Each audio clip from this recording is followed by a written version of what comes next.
Yo, what's good, YouTube? It's boardzy, and this is going to be the 2022 Seal of Approval Roundup. This is the second installment of just an amazing series where we take a look at the best products released throughout the entire year, and the only way to get in this video is if the product receives the coveted subjective boardzy seal of approval.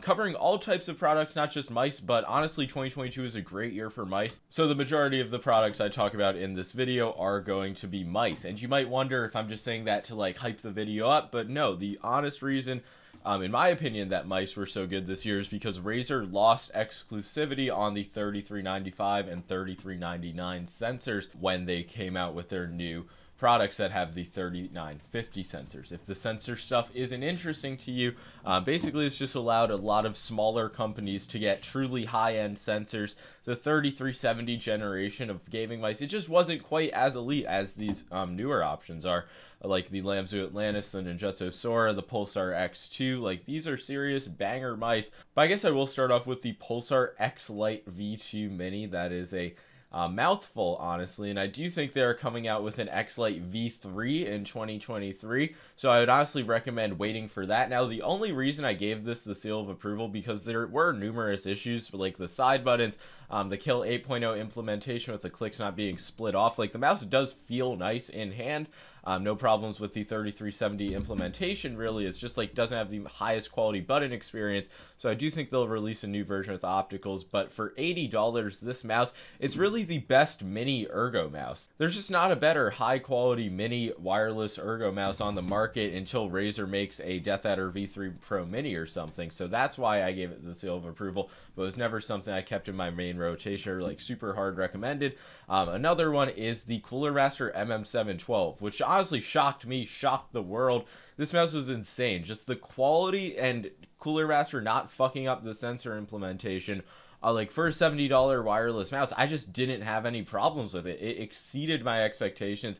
As optical switches, same shape as the MM710, so like a really nice shape for like small, medium hands claw. So yeah, the MM712 being 60 grams, even having Bluetooth compatibility, like, it's just a banger mouse. Good worldwide availability. Is it like my top #1 pick? No, but there's really nothing wrong with it, which is just so surprising for a Cooler Master mouse.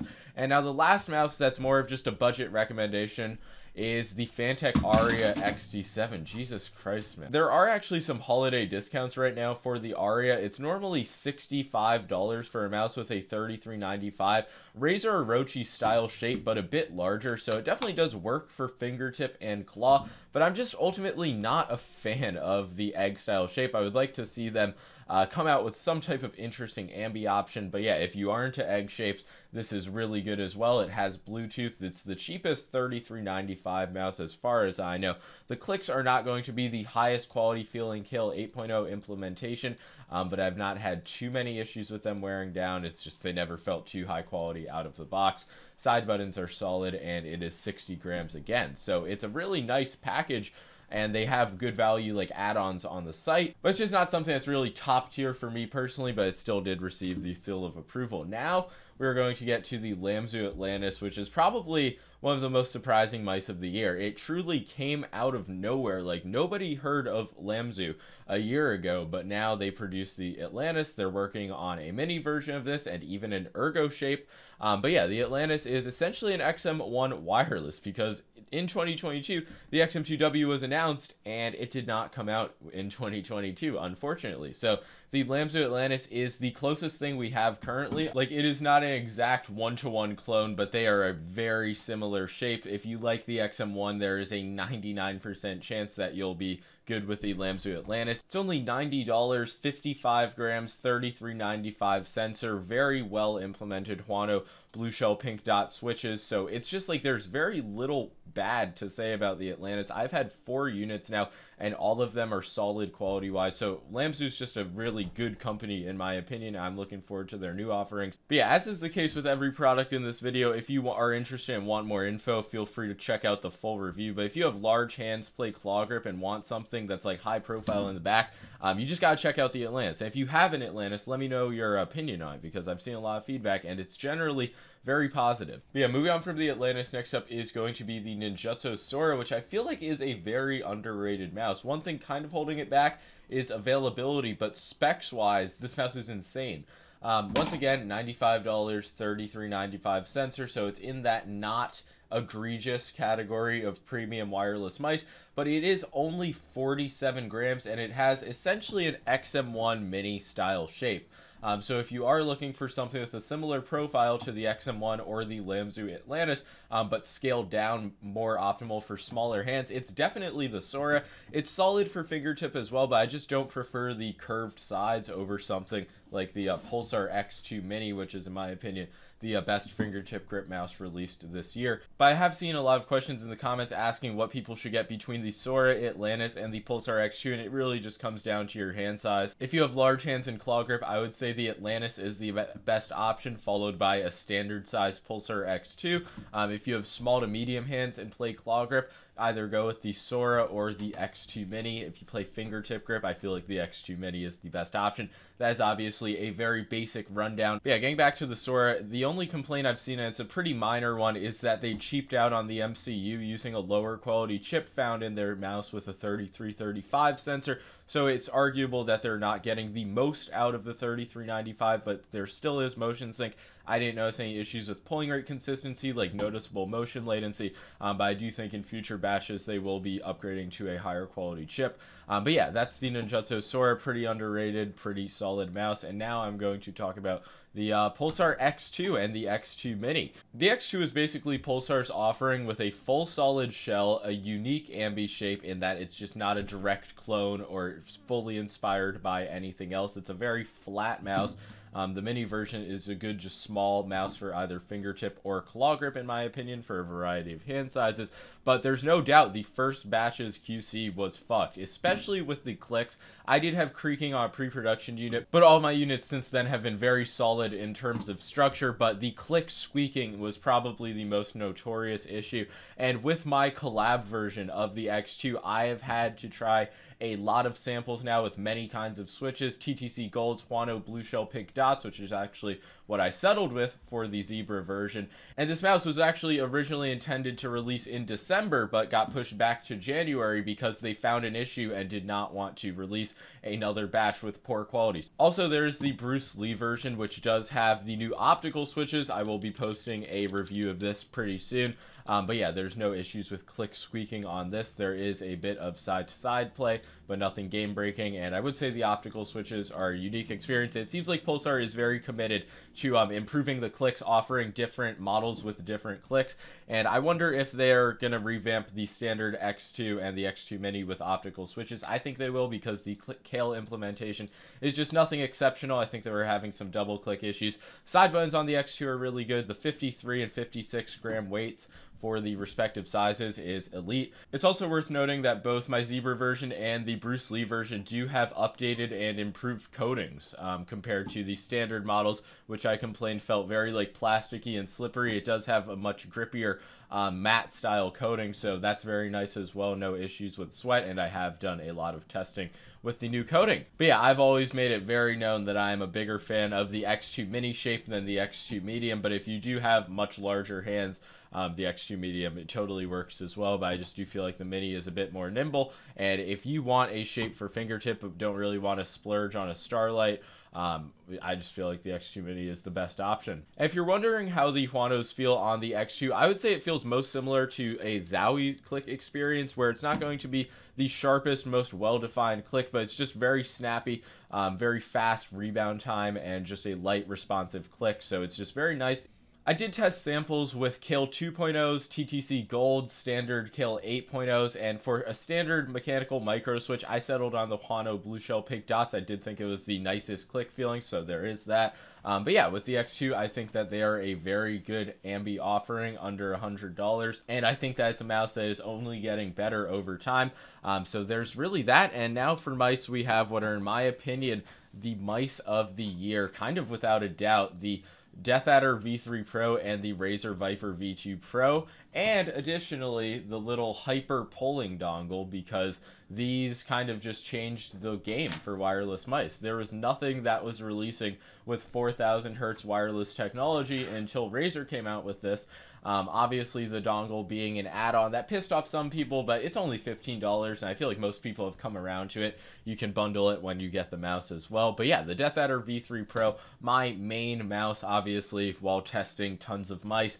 It's just insane. It's like a Zowie EC style shape, somewhere in between the EC1 and the EC2. Razer's wireless tech and optical switches. A mid 60 gram weight, which doesn't seem insanely light compared to something in the 40s like the Ninjutso Sora, but since it's such a large shape and the balancing is incredibly nice, like it just feels much lighter in the hand. Nobody is going to be complaining that this mouse feels too heavy, and it is just a very solid mouse all around. I'm not going to go as in-depth on the Viper V2 Pro because it's the Viper Ultimate shape, but without the side grips. They took away the side buttons, they made it lighter, and the optical switches are very sharp, feel very nice on the Viper V2 Pro, but I just don't feel like the shape is quite as good, especially for claw grip compared to the Death Adder V3 Pro if you have large hands. The only minor complaint I have is both of my units just have a very slight creak, nothing that I noticed from just applying normal amounts of pressure in game, but they just don't have quite the same rock solid build quality that the G Pro Superglides has, in my opinion, or even something like the Pulsar X2 sidewalls. So I would like to see Razer like do some sort of shell update to get just like a slightly stronger feeling, but again, that's nothing that's gonna like make a massive difference in game. I've even been using the stock skates on my Death Adder V3 Pro since I've got it, and it's again just no complaints. The side buttons are essentially perfected. I would like to see Razer release a smaller version, a mini version perhaps, of the Death Adder V3 Pro for all of these small-handed betas out there, so you can experience the greatness that is this mouse. But yeah, that's my mouse of the year. And one thing to mention with the Pro Razer mice is that they do come in at $150, so it definitely is an investment, but you are going to be receiving quality, in my opinion. And the Viper V2 Pro has actually started to go on sales, but the Death Adder V3 Pro is still chilling at a cool 150 bones. But yeah, that's going to be all for the Seal of Approval mice from 2022. Crazy stuff.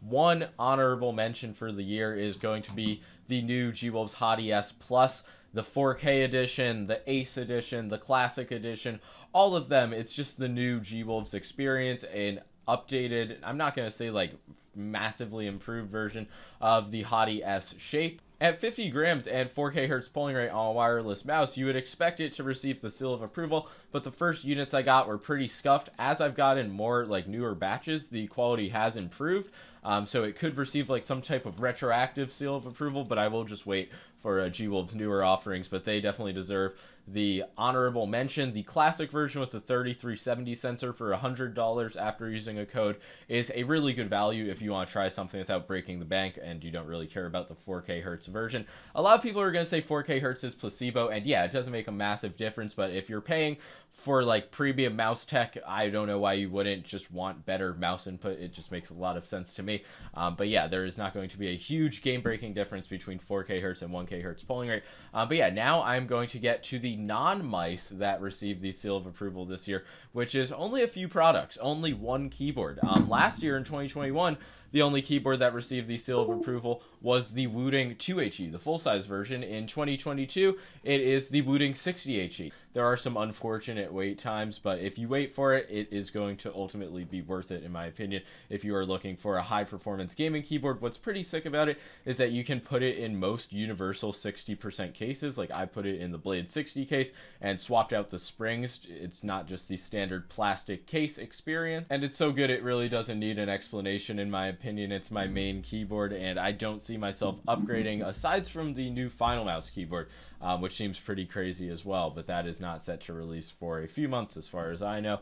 And now for the mouse pads that received the seal of approval, there's really only one, but there's one like honorable mention. I will get to that. But for the mouse pad that received the seal of approval, it is the Saturn Pro. It is absolutely my main mouse pad. Kind of ruined most other mouse pads for me. It is just such a standard smooth cloth pad. It's like a slightly improved Artisan Zero. It obviously does not have any type of hair issue, and I literally let my dog walk around on this pad. The long-term durability is great. I've put a few months of use on the pad, no types of fraying with the stitching. Stitching and base are super nice.